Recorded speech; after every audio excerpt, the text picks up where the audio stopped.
I began playing junior football in Glasgow.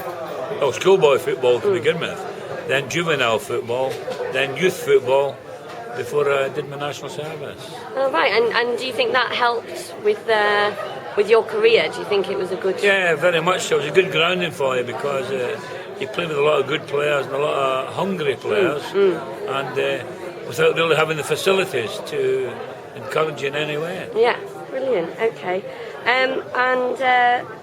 As a former Manchester United manager, this is the one that sports really wanted to know, who do you think's the best candidate to succeed Sir Alex?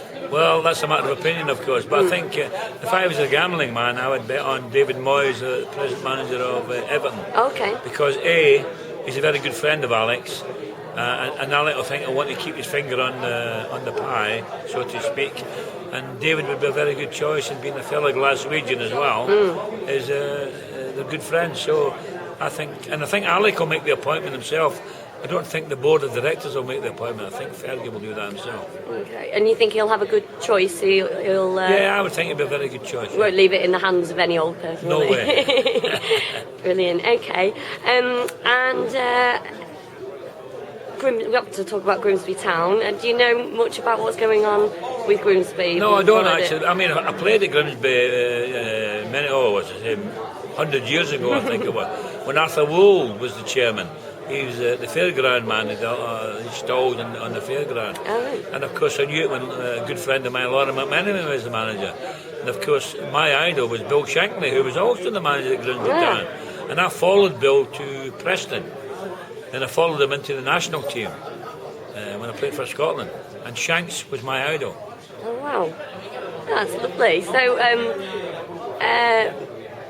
is that some of your fonder memories? What are your fondest memories of your career? And is that what you'll be talking about tonight? Well, at Grimsby in particular, we used to when we went to Grimsby Football Club, we used to get at each position was a parcel of fish. And every club that went there, there was a nice gesture from the club. Oh, wow. A little parcel of fish, you know. And it was a very, very nice gesture. Yeah. And of course, I remember Graham Taylor was there as well, yes, of course, the manager. And it was happy days.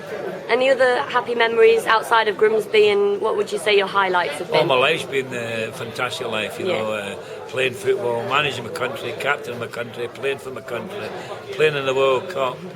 Fantastic. Nothing but happy memories. Oh, good, good. And is that what you'll be sharing tonight? Yeah. Yeah. And to get paid for something you love doing.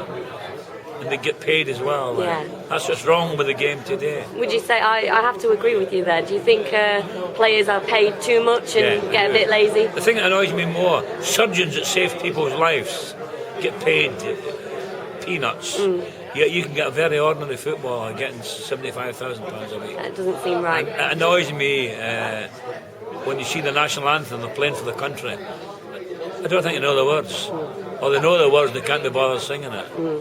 And if you sign an autograph for you, you can't understand what it says. You know, things like that. And there are a few great pros. There's a few lads would do anything for you.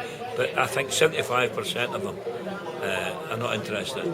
And also, there are too many foreign players in our game today. I think there should be restrictions, there should be rules that every football club in Britain should have to play 8 British players and 3 foreign players. And the foreign players have been fantastic for our game, but I think there's too many of them. Do you think we've obviously got a lot of talent in the country that perhaps don't get a look in? Exactly, it gets restricted because of the influx of foreign players.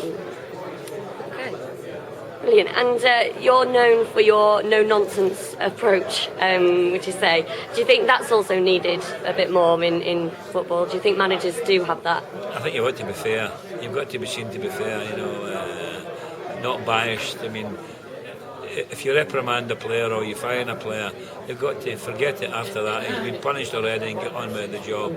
Because without the players, people say to me, what makes a great manager, Tom? I say, great players. It's as simple as that. If you haven't got great players, you're a bad manager.